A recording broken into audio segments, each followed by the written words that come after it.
अब इस सेक्शन में हम आपकी बुक में जो शॉर्ट क्वेश्चंस हैं उनसे डील करेंगे। So let's begin with the first short question, why is nervous coordination important.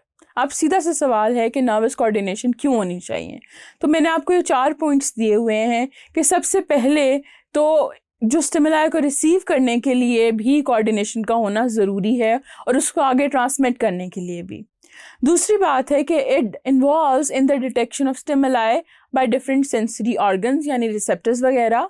उसके बाद बहुत सारे मैसेजेस जो हम रिसेप्टर्स से कलेक्ट करते हैं उनको आगे भेजना, उनसे एक प्रॉपर रिस्पॉन्स जनरेट करना, वो भी जो है वो कोऑर्डिनेशन के थ्रू ही हो रहा होता है। It also helps in the transmission of response to the effector through motor neurons. तो ये 4 मेजर चीज़ें हैं जिसमें जो नर्वस कोऑर्डिनेशन है वो बहुत ही इंपॉर्टेंट रोल प्ले करती है। आप ये लिख दें तो that would be more than enough for this short question. The next question is, describe the receptors as transducers sensitive to various stimuli. अब आपने बताना है कि जो रिसेप्टर्स हैं वो ट्रांसड्यूसर्स हैं और वो वेरियस स्टिमुलाई के अगेंस्ट सेंसिटिव भी हैं। तो आप उसके आंसर में लिखेंगे कि part of nervous coordination which receives internal and external stimuli from environment are called receptors or transducers। हम इनको alternatively दोनों कह सकते हैं। And they may be a complete organ or a cell or a neuron ending, it could be anything। और हमारे eyes हैं, nose हैं, ये सारी चीज़ें जो हैं ये रिसेप्टर्स हैं।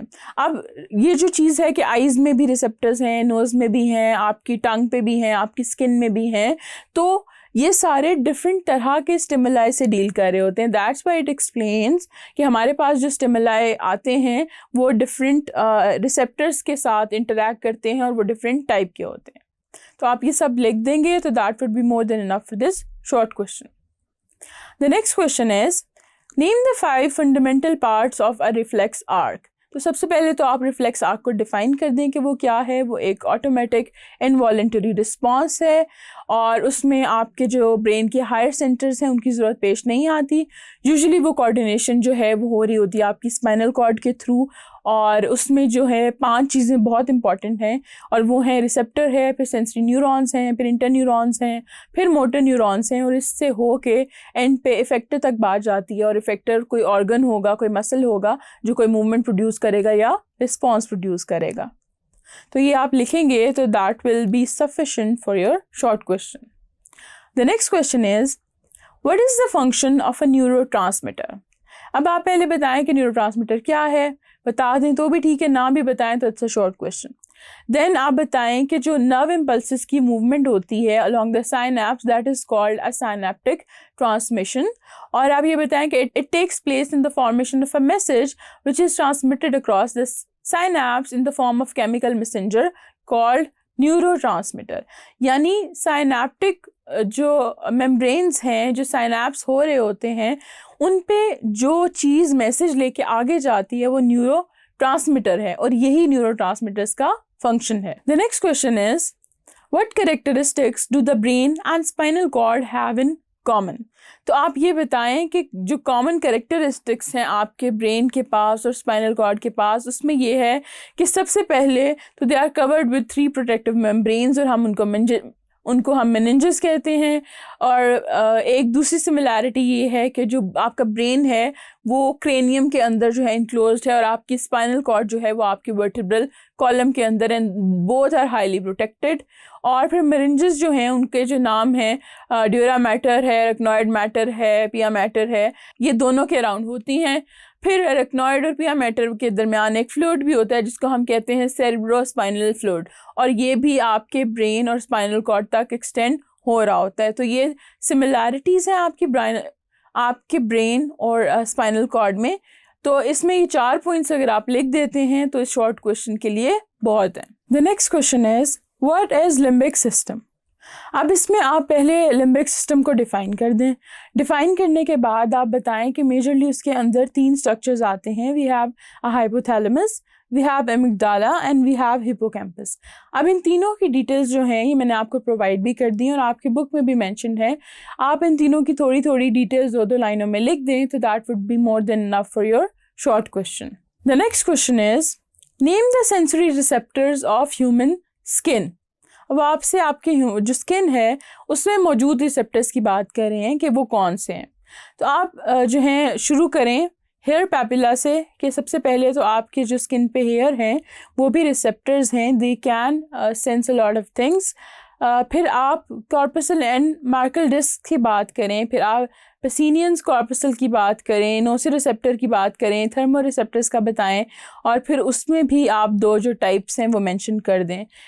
इसमें नाम लिख देना भी बहुत है, और जिस तरह से मैंने एक एक लाइन में थोड़ा सा उनका बताया हुआ है कि वो क्या हैं, वो भी आप लिख देंगे, तो that is very good for this short question. The next question is how narcotic drugs interact with the normal nervous activity। अब आपने बताना है कि सबसे पहले तो नारकोटिक्स होती क्या हैं, वो कौन सी ड्रग्स हैं, और ये पेन परसेप्शन पे बेसिकली इनका इम्पैक्ट होता है, वो उसको ख़त्म कर देती हैं। फिर आप बताएंगे कि जो नारकोटिक्स हैं वो किस तरह से एक्ट करती हैं और वो कहाँ पे जाके बाइंड करती हैं। आपके ब्रेन में जो पेन किलर साइट्स हैं उनके साथ बाइंड कर जाती हैं, और उनका जो कांस्टेंट यूज़ है that enables the brain to block the production of endorphins, जो कि आपका नेचुरल पेन किलर है और वो आपकी बॉडी के लिए ज़रूरी है। तो इस तरह से आपकी जो नॉर्मल एक्टिविटी है, नर्वस एक्टिविटी है, वो डिस्टर्ब हो जाती है, and your body get use to that artificial source जिससे आप वो ले रहे हो। अगर आप ये लिख दें तो that is enough for this short question. The next question is find out some of the common withdrawal symptoms of alcohol. अब आप उसमें इनलिस्ट कर दें कि कौन से सिम्टम्स आपने बताने हैं। फीलिंग ऑफ नर्वसनेस है, शेकीनेस है, एंजाइटी है, इरिटेबिलिटी है, रैपिड इमोशनल चार्ज है, डिप्रेशन है, फटीग है, हेडेक होती है, पल्सेटिंग होती है, स्वेटिंग बहुत ज़्यादा होती है, और एक्सट्रीम केसेस में हेलुसिनेशन भी होती है। तो ये सारे आप जो हैं इनलिस्ट कर दें side effects, so that is more than sufficient for this short question. The next question is write the differences between। अब ये काफ़ी देर तक आपको मैं जो मल्टीपल डिफरेंसेस इन्होंने आपसे मांगे हैं वो मैं आपको बताती रहूँगी। तो पहला डिफरेंस है thermo receptors and noci receptors. तो आप बताएं कि थर्मो रिसेप्टर्स जो हैं वो कोल्ड एंड वार्मथ को रिस्पॉन्ड करते हैं, जबकि नोसी रिसेप्टर्स जो हैं they respond to damage to body tissue and they lead to pain perception. फिर हमारे पास एक्सोप्लाज्म और एक्सोलेमा का डिफरेंस आता है। अब एक्सॉन के अंदर जो साइटोप्लाज्म होता है उसको हम एक्सोप्लाज्म कहते हैं, और जो सेल मेम्ब्रेन होती है एक्सॉन की उसको हम एक्सोलेमा कहते हैं। फिर श्वान सेल्स और न्यूरोग्लियल सेल की बात हो रही है। श्वान सेल्स जो हैं वो न्यूरोग्लियल सेल की एक टाइप है जो कि पेरिफेरल नर्वस सिस्टम का पार्ट है, जबकि न्यूरोग्लियल सेल्स जो हैं besides neuron, nervous system also consists of these neuroglia or glial cells which support, protect and nourish the neurons। यानी ये न्यूरॉन्स के लिए न्यूट्रिशन और नरिशमेंट प्रोवाइड करते हैं। The next one is reflex action and reflex arc। reflex action जो है वो एक टाइप का एक involuntary response है, जबकि reflex arc is the whole pathway that a nerve impulse takes during reflex action। तो एक जो है उस रिस्पॉन्स को कहते हैं और एक उसके पाथवे को कहते हैं, और यही इनका डिफरेंस है। The next one is depolarization and repolarization. Depolarization में जो है पोलैरिटी जो है वो रिवर्स होती है across two sides of membrane during AMP is called depolarization, जबकि रीपोलराइजेशन वो प्रोसेस है which returns the neuron cells into its resting potential after depolarization by stopping the inflow of sodium ions into the cells and sending more potassium ions out of the neuron cells।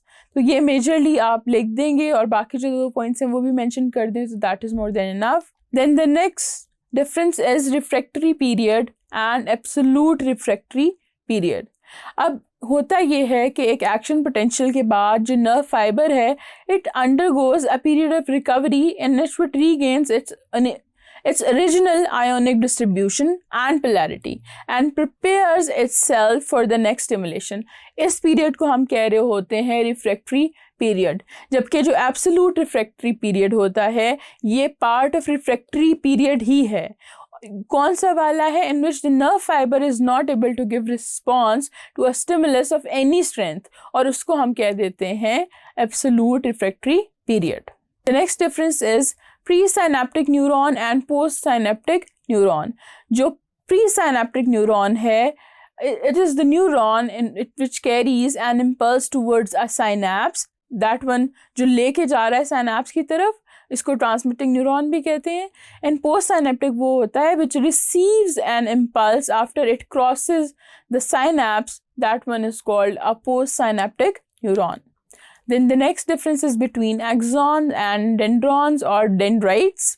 Axon जो है उसके पास सिर्फ neuron जो है उसके पास सिर्फ एक axon होता है, जबकि डेंड्राइट्स होते हैं कुछ ज़्यादा नंबर में होते हैं। एक्सॉन जो है एक cellular long cellular process with uniform thickness smooth surface है, जबकि डेंड्राइट शॉर्ट सेलुलर प्रोसेसेस या स्ट्रक्चर्स होते हैं जिनके पास यूनिफॉर्म थिकनेस नहीं होती, वो वेरिएबल थिकनेस के होते हैं। They have a smooth surface due to the tiny projection called dendritic spines. फिर आप ये बता सकते हैं कि एक्सॉन जो है वो इंफॉर्मेशन लेके जाते हैं away from the cell body, और डेंड्राइट्स इसके ऑपोजिट कर रहे होते हैं। एक्सॉन्स के पास माइलिन शीट्स होती हैं और नोड्स ऑफ रैनवीयर होते हैं, जबकि डेंड्राइट्स के पास नहीं होते। और एक्सॉन्स के पास कोई राइबोसोम्स नहीं होते, जबकि डेंड्राइट्स के पास राइबोसोम्स होते हैं। The next difference is synaptic knob and synaptic vesicle. जो एक वन वे ट्रांसमिशन होती है from an axon to a dendrite और cell body due to the fact that the axons usually have several rounded synaptic knobs at their dorsal ends which dendrites lack. इसको हम कहते हैं synaptic knob, जबकि vesicles उसी knob के अंदर छोटे छोटे structures होते हैं जिसके अंदर न्यूरोट्रांसमीटर्स होते हैं। तो ये इन दोनों का डिफरेंस है कि एक knob है और synaptic vesicles जो हैं वो उसी का पार्ट हैं। फिर the next difference is between pons and medulla, ये दोनों आपके ब्रेन का पार्ट है। जो पॉन्स है it is involve in the pattern and rate of your heart beat, आपका हार्ट रेट, आपका पैटर्न ऑफ ब्रीदिंग, और आपके जो स्लीप एंड वेकफुलनेस की साइकिल है उसमें भी इन्वॉल्व होता है। जबकि मेडुला जो है ये बहुत सारे ऑटोमेटिक फंक्शंस जैसे कि आपका heart rate, breathing, blood pressure, swallowing, इन सारी चीज़ों को जो है वो डील करता है। The next difference is white matter and grey matter. White matter जो है it is composed of white matter and outer portion, जबकि ग्रे मैटर जो है वो बटरफ्लाई शेप का होता है and it contains a central canal. White matter जो है it is made up of myelinated nerve fibres और ट्रैक्ट्स, जबकि grey matter consist of neuron cell bodies and non myelinated nerve fibres और tracts. Then we have somatic nervous system and autonomic nervous system. जो somatic nervous system है वो voluntarily manageable है, जबकि जो autonomic है वो नहीं है। जो vertebrates में somatic nervous system है it involves excitatory neurotransmitters, जबकि जो ANS है it acts on smooth muscles, cardiac muscles and glands।